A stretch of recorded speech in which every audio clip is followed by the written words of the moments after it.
impact. But I did well enough my first year in '82. You know, in '83 we had the tough times in the clubhouse with what was going on. You guys know all about that, what happened back then. And then in '84 we made a big comeback. George got hurt. I played 120-some games, and we won the American League West. And then we went on to lose to the Tigers in the playoffs in '84. But '85 we did it all, and I was here to get the icing on the cake. Show us that icing. What's that? Show us the icing. Oh, the icing on the cake. Yeah, there we go. The World Series ring. There's not many World Series rings out there, really. If you go back to when they started the World Series and you count them times 25, and the Yogi Berra's got like 20 rings, so you know there's not many rings around there. You need a 2015 one. They're a little bit bigger. It's so funny. It's funny. I was outside the Kauffman Stadium when Mr. Glass was pulling into the parking lot, and I had met him before, and he walked up toward the glass doors, and I said, "Hey, Mr. Glass," I said, "Greg Pryor." I said, "I'd like to trade my ring in for one of those big ones you just gave the 2015 team." He says, "Oh, Greg," he says, "you got a nice ring." I said, "Yes, sir, thank you, and congratulations." So it was kind of fun seeing that big old ring that the 15 team got. So yeah, it's definitely the newer style for the rings was huge. I've seen a replica of the Chiefs one they got, and it's big all through the sports. It's just these massive. You just put them on.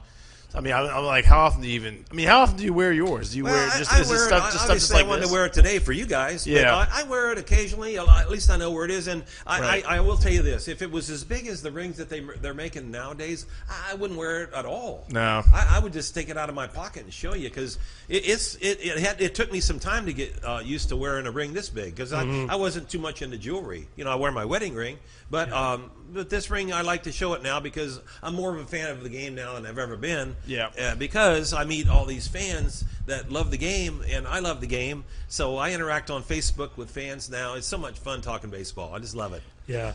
I want to go back to something. You were talking about how you hated the Royals and the players, and just that competitive fire, within you.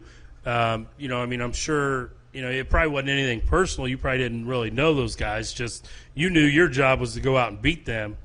So I've said before, I'm not a fan of how these guys swap jerseys now after games. Would you have ever thought about doing that back then? No, and to make this even worse about what happened with Amos Otis, my first spring training game with the Royals was taking a bus ride over to play the Rangers in Pompano Beach. And I had been there, in the spring trainings with the Rangers in '73 and '74. Well, the wind blows so bad in Pompano Beach, all the top of the infield blew off, and it was like concrete. Well, wouldn't you know it, I'm out shortstop, and I get a couple balls hit to me that had tremendous top spin, and catching a ball on a hard surface with top spin is very tough. Well, I messed up 2 balls. And after the inning, I'm feeling kind of sheepish because I hadn't met anybody yet, really. And Amos Otis comes in from center field, and behind my back, he goes, "You mean we traded for that piece of crap?" Oh, man. You don't want to hear that. Yeah. And I hadn't even met him yet. So it was a challenging, number one, to try to be an asset. When Frank didn't play, I had to play second.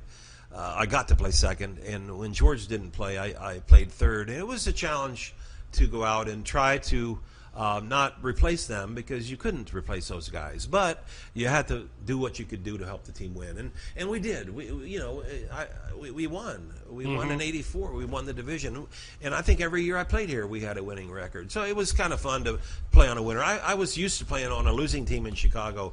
Anybody can play on a losing team in the big leagues, but can you play on a winning team? Yeah, that's the key. I've always said the utility player like John Watson, yourself, whenever you were put right in those situations, are as important as the rest of the team. Without guys like you don't win a World Series. Yeah. I mean, you've got to have those great guys to come in and play roles. Yeah, it doesn't make the job any easier. I'd have to go in for defense. George had a hamstring problem one year, and I'd go in the 7th inning with a 1-run lead.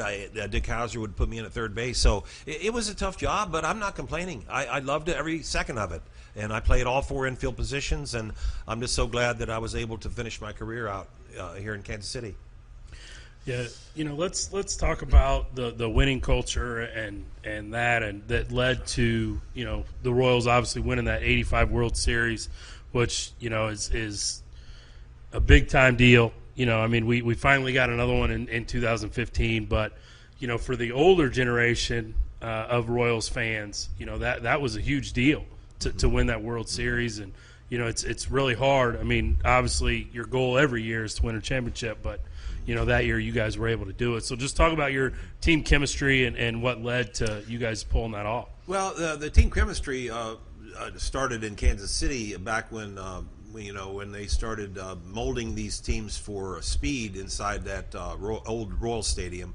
With UL Washington, and drafting Willie Wilson was huge for the Royals back, because Willie could have played NFL football. That's how great Willie was out of high school. But he signed and he became a great Royal player. And then they got George, and then Frank. Frank went to the academy in 1970. I played against Frank in the academy. So these kind of guys they got back in those days, and then they got to other surrounding casts with them, and they won divisions. They just couldn't get past Oakland back in the 70s, and then the Yankees stopped them. How many years did the Yankees stop them? So when I got here, there was a lot of scar tissue on the backs of these veterans, and I honored those guys. I had never played in a playoff game in my life at that point, but when I got here, I could just feel that these guys were all business. It wasn't, you goof around, you have a good time, you're joking around in the clubhouse. But God, when you hit that field, when Frank White ran across first base or line to go to second base every game,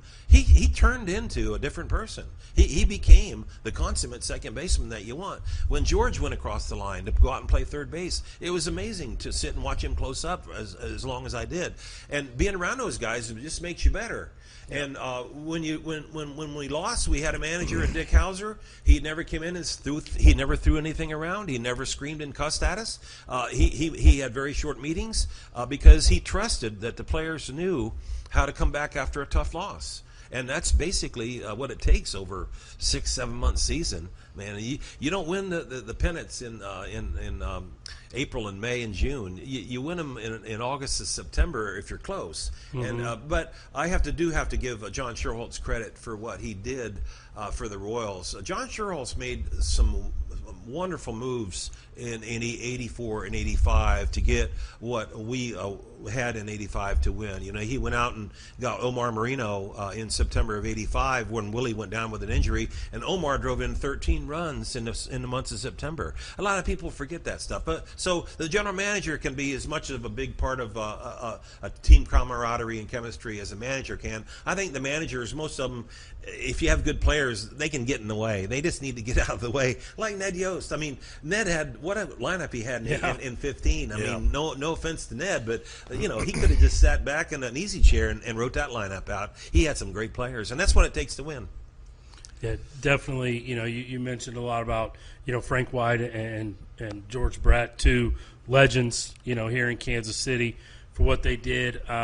We've had Frank White. We had the pleasure of interviewing him when we were out at the T-Bones. And tell us a good Frank White story from your time there. Well, it's funny that I lockered next to Frank at home, and I lockered next to George on the road. And when I got my locker at old Royal Stadium, the equipment manager, Al Zeke, he says, "Yeah, I'm putting you over near Smooth's Corner." I said, "Smooth's Corner?" He goes, "Yeah, that's Frank's nickname. It's Smooth." Smooth. I'm thinking, Frank White. I knew Frank White in 1970, back when he played on the academy. So I go over to my locker, my first day there, and he's looking at me. He goes, "They put you over here, huh?" I said, "Yeah." He goes, "You see that locker right next to my locker?" I said, "Yeah." He says, "That's mine too. I have 2 lockers." I said, "Don't mess with my locker. Don't put nothing in it." So I said, "No problem." Like, okay, Smooth. So for the next 5 years, I lockered next to Frank, and we didn't have one crossword, and we had such a good time lockering next to each other because we respected each other basically because we knew how hard our job was as infielders, to make the plays. And once in a while, he would let me touch his glove, and I would like put his glove on, and I'd look at it, I say, Frank, how do you catch with this glove? And he would pick up my glove. He says, Pryor, you got the worst glove in the world. He says, how can you catch with your glove? So he and I had totally different, we broke our gloves in totally different. And I never thought about stealing one of his gloves and using it because I couldn't have used it. He is different. But what I did was I checked his bats out. When he went in the training room, I always checked his bats out in his locker because, ball players are always looking for a better bat. There's a better bat somewhere. So I'm on the bench in 1986, and George is next to me, and he goes, Pryor, it's a day game against the White Sox. It's in my book, the day that George borrowed my bat. And he says, Pryor, I need a bat. Do you have one that feels good? And I'm thinking, you talking to me? So I said, yeah, I got a Frank White bat. I had stolen it out of Frank's locker. It was down there, had tape on the handle. And George is on deck swinging my bat, which is Frank White's bat. And he gets a base hit up the middle. They stop the game, and it was his 2000th hit. Oh, my goodness. Yeah, so after the game, I ran up to his locker with Frank's bat, my bat, and I said, dude, you need to keep this bat. And George goes, I can't believe I used that. He went 1 for 7. I went 2 for 2. I got in the game later. I went 2 for 2. I was happy. George was not happy. He was hitting like 230 at the time. And he goes, I don't want that bat. I said, well, what about maybe keep it for your son someday? Yeah. He goes, I ain't having no sons. Well, maybe for your wife. He says, I ain't never getting married.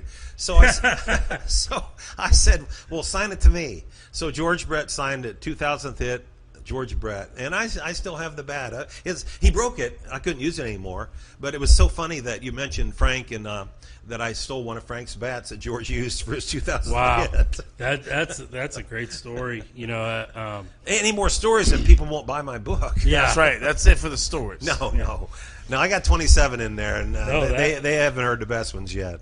Yeah, no, that's fantastic. That piece of history, you were a part of, and it kind of connects the three of you there. Frank White and yourself and George Brett, and he got his 2000th hit, which is remarkable in itself. That nowadays when those milestones are coming, it seems like with the way sports media is, everybody knows it's coming. It's coming. Yeah. Did you guys really have any idea that he was that close? No, when he asked me, I didn't even dawn on me that he had 1,999 hits. Yeah, I was just trying to help him. Yeah, and it's the only time in my career he ever asked me to borrow my bat. That's kind of embarrassing, but anyway, he asked me one time. Yeah. So he did it because he was desperate. He didn't like the way his bats felt, and that's what happens. A lot of the times I hated all my bats. In fact, one time I went to Al Zeke, equipment manager of the Royals, and I said, Al, I need you to order me another dozen bats. He goes, Pryor, you haven't played in a month. What do you need new bats for? That's because I didn't like the bats I got in my last order. So ball players will use anything to get a hit. Yeah, and especially if he was struggling that day, he's like, hey, let me try something different here. But I couldn't believe that when he said George Brett was betting 230 at the time. I'm like, when was that? Back in '86. That's crazy because he's a lifetime 300 guy. So I forget what time. I think that might have been in May, early in the season. Obviously, he recovered, obviously. But every great player has gone through stretches where you might never think you're going to get another hit. In the minor leagues, I remember we were on a bus ride, and it was raining so hard. I was in the back of the bus looking at the front of the bus, and I saw the rain hitting the windshield, and I'm the happiest guy on the bus because I knew that the game was probably going to get rained out, and I wouldn't have to hit. I think it always goes to show. I've always said that hitting a baseball is the hardest thing in all of sports. The hardest single act. I think so too. It goes to show you that guys who are really, really good at it still only do it about 30% of the time. And it just shows you how hard that is. Yeah, for the younger players that might be listening to this, I just like to say a couple things about the hitting because obviously I was around some great hitters. I had the Ted Williams book. I tried to hit like Ted Williams. I was around I was around Rod Carew. I saw Rod. I saw Boggs hit. I saw George hit. And I'll just say this to the younger players. Develop your own style. Try not to copy. It's easy to copy a really good hitter. I have no problem with that. But if you don't have the capability of hitting like a really good hitter, you need to find your own style. You need to get the bat head in the strike zone with the best chance of getting the ball on the barrel. And only you can find that out if you play long enough. So try not to copy another guy, because your style might be